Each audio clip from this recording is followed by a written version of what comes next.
Hi, this is Graham Jeacocke. Now, I'm having a discussion with a person and they wanted to say that atheists do not need to demonstrate that atheism is okay. And this is what I said. Now, I'm sure you've all heard of Paul, Saul of Tarsus, a zealot for the Jewish God who saw Jesus and became Paul. And Paul wrote most of the letters in the New Testament. Now,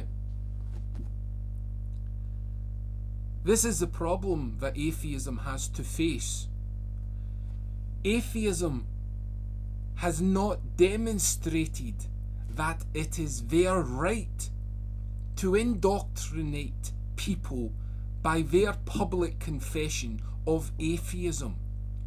And my argument is of Paul.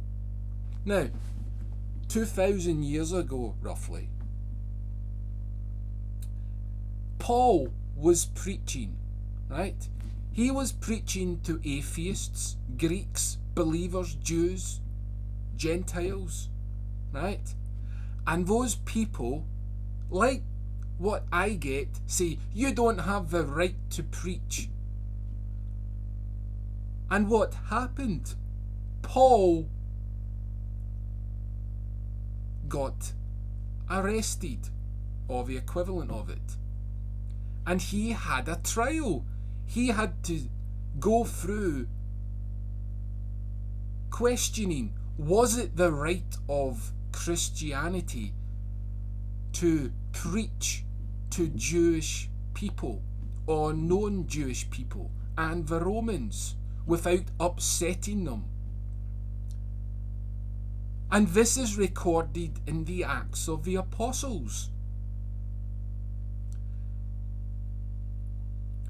Now, this is the interesting thing, and I don't think you're grasping it. Paul had to demonstrate he had the right.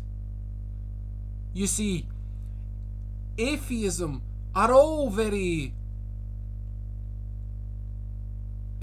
concerned about having human rights. They never question themselves. Is it the right of atheists to preach in public to other people that they may become atheists? Because when an atheist speaks to me or types comments, they say, give up your faith, turn to the atheist side. So I'm asking them this question. You have to go to the Supreme Court in your land. We could designate a court because all law is equal. That's what atheists say. Maybe that's why there's so many conflicts of interest, because there's not one standard of law. Anyway, atheism, you need to get a representative. Who's a good representative? Stephen Fry, Lawrence Krauss, Ricky Gervais. What a good bunch of people you have. You have to put them in a law court.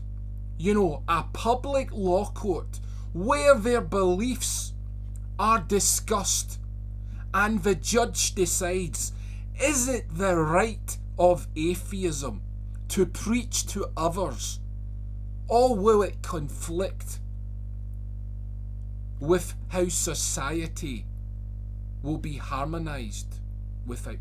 Will society be harmonised without it? You see, because when Paul went on trial, he spoke the truth. he dealt with consequences. You know, atheism doesn't like to confront the world with consequences of atheism. You know, it was hinted at in Groundhog Day, where Bill Murray had no consequences. Now,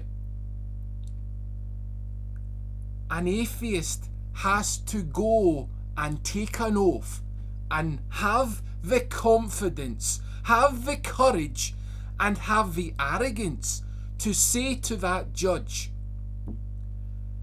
atheism allows terrorists to kill because terrorism is not illegal in atheism. Paedophilia is not illegal in atheism. Abusing people is not illegal in atheism.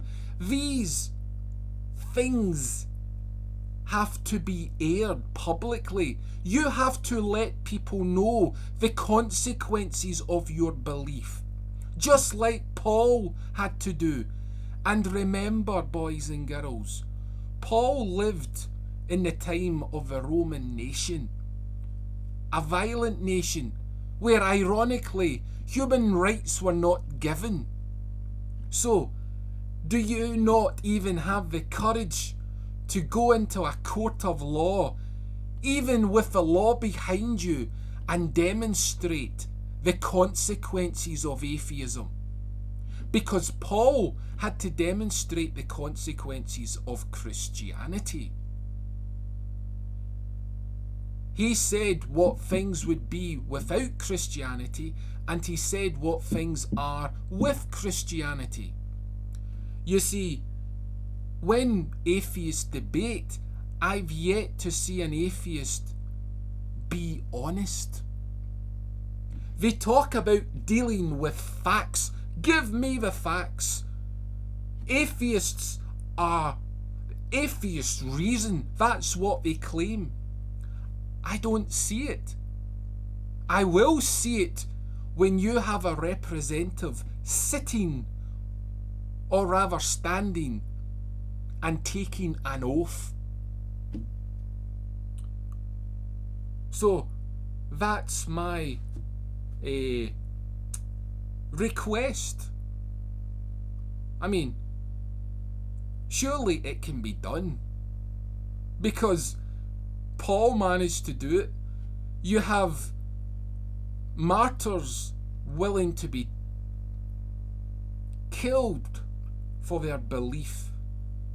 Now, what can atheism afford to lose? Lose your life for atheism. Demonstrate the worth and value of atheism.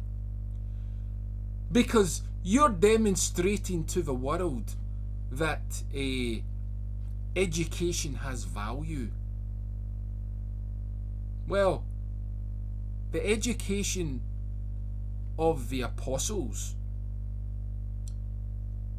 Now, this can be argued, but the fact that can't be argued, which is a fact, is that these uneducated people, according to in relation to our generation, they successfully ensured Christianity was planted firmly in the ground. You see, let's look at political parties. Are they firmly dug into the ground? Do their roots go right down?